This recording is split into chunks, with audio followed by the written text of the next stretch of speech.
বসে পড়লাম আরেকটা ভিডিও মেক করার জন্য। আর আজকে যখন ভিডিওগুলো নিয়েছিলাম তখন দেখলাম অনেক আগের একটা ভিডিও রয়ে গেছে। আর তখন আমার বাসায় এই কলা গাছগুলা ছিল, এখানে অনেক বেশি বেশি পাখি ডাকতো, পাখি বসতো, কাক ডাকতো। আর ওই যে দেখেন কাক তো কাকা করছে। আর তখন কিন্তু অনেক বেশি বেশি বিরক্ত লেগে যাইতো যে এত কাকা করছে কেন বা এত কিচিরমিচির করছে কেন। এখন কিন্তু সেই বিষয়গুলা অনেক বেশি বেশি মিস করি। কলা গাছগুলা থাকার কারণে বাড়িটা কিন্তু একটু ঠান্ডাই থাকতো। এখন কটকটে গরম, গরমে অতিষ্ঠ হয়ে গেছে। প্রিয় ভাই বোন বন্ধুরা সবাইকে আসসালামু আলাইকুম এবং আদাব। সবাই কেমন আছেন? আশা করছি অনেক অনেক ভালো আছেন। আপনাদের দোয়া আর ভালোবাসায় আল্লাহর অশেষ রহমতে শুকর আলহামদুলিল্লাহ আমি ভালো আছি।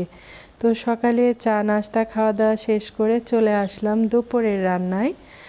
আর ওই যে বলছি প্রচুর গরম গরম, গরমের কারণে কি বলে প্রচুর ঘাম হচ্ছে, ঘামে শরীর ভিজে থেকে মাথা কেমন যেন ব্যথা করছে। জানি না আর কারোর সাথে এমনটা হচ্ছে কি না, সে কারণে আজকে চা বানিয়েছিলাম। তো এই আর কি। তারপর দুপুরের রান্নার জন্য বড় সাইজের একটা বেগুন নিয়েছি। এখানে একটু হলুদের গুঁড়া, একটু মরিচের গুঁড়া, একটু লবণ আর 1 চিমটি চিনি দিয়ে ম্যারিনেট করে রেখেছিলাম। তারপর ভাজাভুজি করে নিলাম। প্রিয় ভাই বোন বন্ধুরা যারা আমাকে দেখছেন বা শুনছেন, সবার কাছে বিনীত অনুরোধ থাকবে অবশ্যই একটা লাইক করবেন। একটা ভিডিও মেক করতে অনেক বেশি বেশি পরিশ্রম হয়, এটা আমরা সবাই জানি। তাছাড়া আমি কখনো কাউকে লাইক ছাড়া ভিডিও দেখি না। আর অবশ্যই ভালোবেসে ফুল ওয়াচ করে সবার ভিডিও দেখার চেষ্টা করি। যেখানে আমার কমেন্ট আছে সেখানেই ফুল ওয়াচ, এটা একটা কথা। কারণ অনেকে সময়টা সেট করাটা পছন্দ করে, আবার অনেকে করে না। তো অনেক সময় ভুলভ্রান্তি করে ফেলি। যারা পছন্দ করে না তাদের ভিডিওর নিচে অনেক সময় সময়টা সেট করে ফেলি। সে কারণে প্রিয় ভাই বোনদের কাছে বিনীতভাবে ক্ষমা চেয়ে নিচ্ছি। আরেকটা বিষয় হচ্ছে প্রতিনিয়ত যেসব ভাই বোনরা আমাদের ভিডিওগুলো দেখছেন, আমাদেরকে একটু একটু করে এগিয়ে যেতে সাহায্য করছেন, প্রতিটা ভাই বোনের কাছে কৃতজ্ঞতা জানাই। সবার জন্য অনেক বেশি বেশি দোয়া, অনেক বেশি বেশি ভালোবাসা রইল। বেশ খানিকটা আর ঝোল কি যেন দিয়ে বলে, দিলাম। আপনাদের সাথে কথা বলতে ভেজে রাখা বলতে মাছ আমার দিয়ে দিব। মোটামুটি রান্না তো হয়ে যাচ্ছে। আজকে অনেক কিছুই রান্না করেছিলাম। এটা শুধুমাত্র সব সময় আমাদের জন্য কিন্তু রান্না একসাথে করছি। অনেক বেশি সবজি রান্না করি মেয়ে না, তো এসব মাছ খায় না, মাঝে খায় মধ্যে মাছ। করি।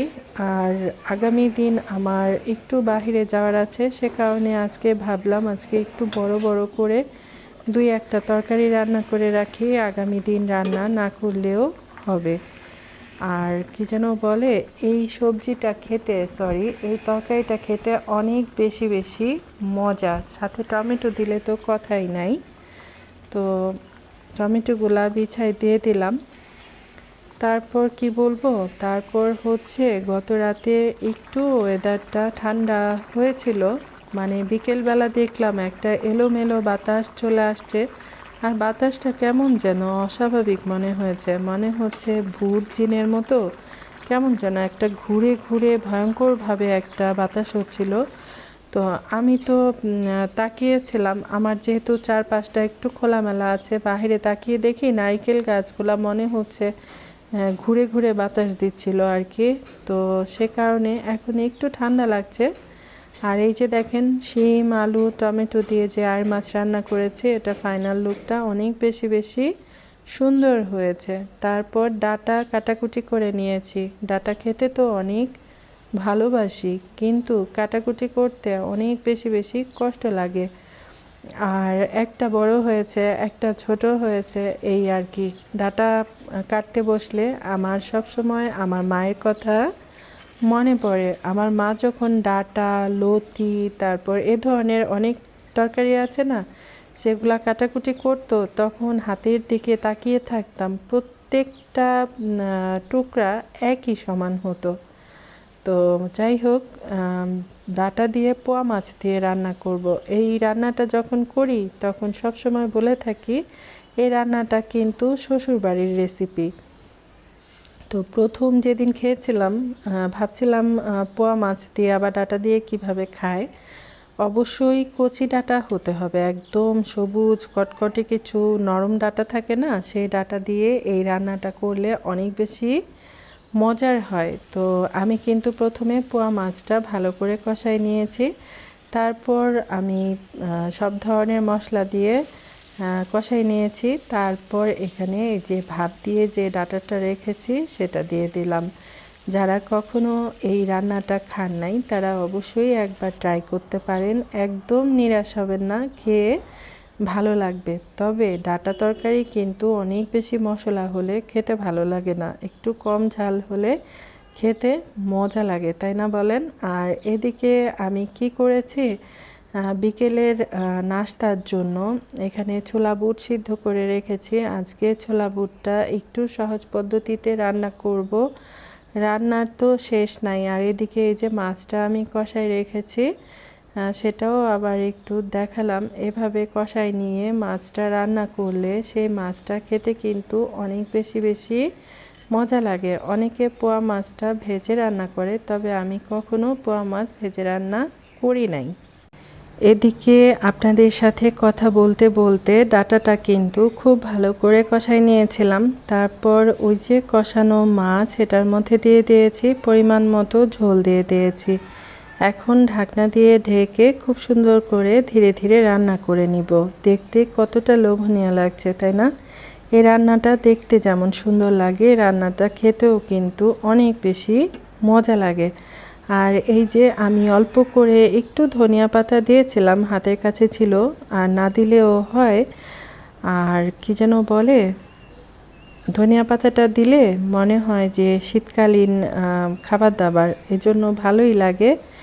আর এই তো ডাটা রান্নার ফাইনাল লুক শেয়ার করার জন্য চলে আসলাম। আমার একটা স্বভাব কি জানেন, যে রান্নাটা দেখতে অনেক বেশি সুন্দর লাগে সেই রান্নাটা আমি একটু বেশি বেশি করে আপনাদের সাথে দেখানোর চেষ্টা করি, কারণ আমার ভালো লাগে এই আর কি। তারপর চলে আসলাম রান্না বান্না শেষ করে প্রথমেই কি করছি, এখানে ছোলা বুট রান্না করার জন্য চলে আসলাম। যেহেতু আজকে মনে হচ্ছে অনেকগুলা রান্না করে ফেলেছি, কিন্তু খুব বেশি রান্না করি নাই। বেগুন ভাজা করলাম, শিম আলু তরকারি রান্না করলাম, ডাঁটা রান্না করলাম, আর গতকালকে ডাল ছিল সে কারণে আর ডাল রান্না করি নাই। এখানে আমি পেঁয়াজ, কাঁচামরিচ, আলু এগুলা কাটাকুটি করে নিয়েছি। এখানে আদা রসুন বাটা অল্প একটু ছিল, সে কারণে আমি কি করেছি, ওই পটটা ধুয়ে এটার মধ্যে দিয়ে দিয়েছি। আজকে মেখে জুখে কি বলে ছোলা বুট রান্না করব। লবণ দিয়ে দিলাম, হলুদের গুঁড়া দিয়ে দিলাম, ধনিয়ার গুঁড়া দিয়ে দিলাম, তারপর কি দিয়েছিলাম সেটা তো আমি নিজেই ভুলে গেছি। তো যাই হোক, এখন একটু গরম মশলার গুঁড়া দিলাম, একটু জিরার গুঁড়া দিব। সব উপকরণ একসঙ্গে দিয়ে তারপর আমি হাতে মেখে ঘষে ঘষে পেঁয়াজ আলুটাকে মেখে নিব। তারপর কি করব জানেন, ওই যে ছোলা বুট করেছিলাম, কি যেন বলে এটা, সিদ্ধ করে রেখেছিলাম, সেই ছোলা বুটটা এটার মধ্যে ঢেলে দিব। আর এখানে আস্ত কিছু তেজপাতা দিয়েছি, তারপর গরম মশলার গুঁড়া তো দিয়েছি। কথায় আছে যত বেশি মশলা তত বেশি মজা।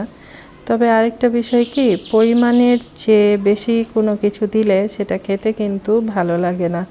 আর এগুলা যখন মাখাজোখা করছিলাম তখন দেখতে অনেক বেশি ভালো লাগছিল। আর এই যে সিদ্ধ করে রাখা ছোলা বুট এখন এগুলা মিক্সড করে দিলাম। এখন কি করব, খুব ভালো করে উল্টে পুল্টে সব কিছু, মানে মশলাগুলা সব কিছুর সাথে মিশিয়ে দেব। এখন মিশাতে গিয়ে দেখলাম যে কড়াইটা ছোট হয়ে গেছে, ওটার মধ্যে আর মানে হবে না রান্না ঠিকঠাক মতো। তারপর ছোট্ট একটা হাঁড়ির মধ্যে দিয়ে দিলাম, পরিমাণ মতো পানি দিয়ে দিলাম। এই তো ছোলা বুটটা দেখতে এখনই কত সুন্দর লাগছে, আর রান্না হতে হতে তো আরও মানে খেতে অনেক বেশি মজা হবে। তারপর কি করলাম জানেন, এখন মনে হচ্ছে আমার গোসল নামাজ অনেক বেশি বেশি দেরি হয়ে যাচ্ছে, সে কারণে এই নিচনে একটা তাওয়া দিয়ে দিলাম আর এটা বসায় দিলাম। বাহিরের অবস্থা দেখে মনে হচ্ছে রাত হয়ে গেছে, তাই না বলেন? আসলে এখন 5:15 বাজে। তো এই যে ছোলা বুটটা যে রান্না করেছিলাম আজকে, হাতে মেখে ছোলা বুট, তারপর আবার তাওয়ার উপর বসাই দিয়ে আমি চলে গিয়েছিলাম অন্যান্য কাজকর্ম করার জন্য।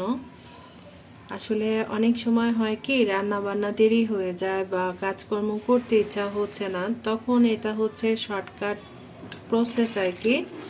তো তাওয়ার উপর বসাই দিয়ে আমি আজকে ছোলা বুটটা রান্না করে নিয়েছি। একদম মাখা মাখা একটা ছোলা বুট হয়েছে, দেখেই বুঝতে পারছেন। আপনাদের ভাইয়া বলছে একদম নরম হয়ে গেছে, খেতেও অনেক বেশি মজা লাগছে।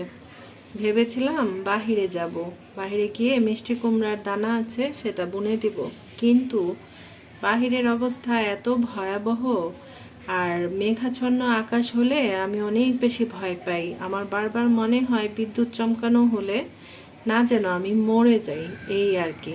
তো সেজন্য কি হয়, এরকম অন্ধকার আকাশ দেখলে আমি বাহিরে যাই।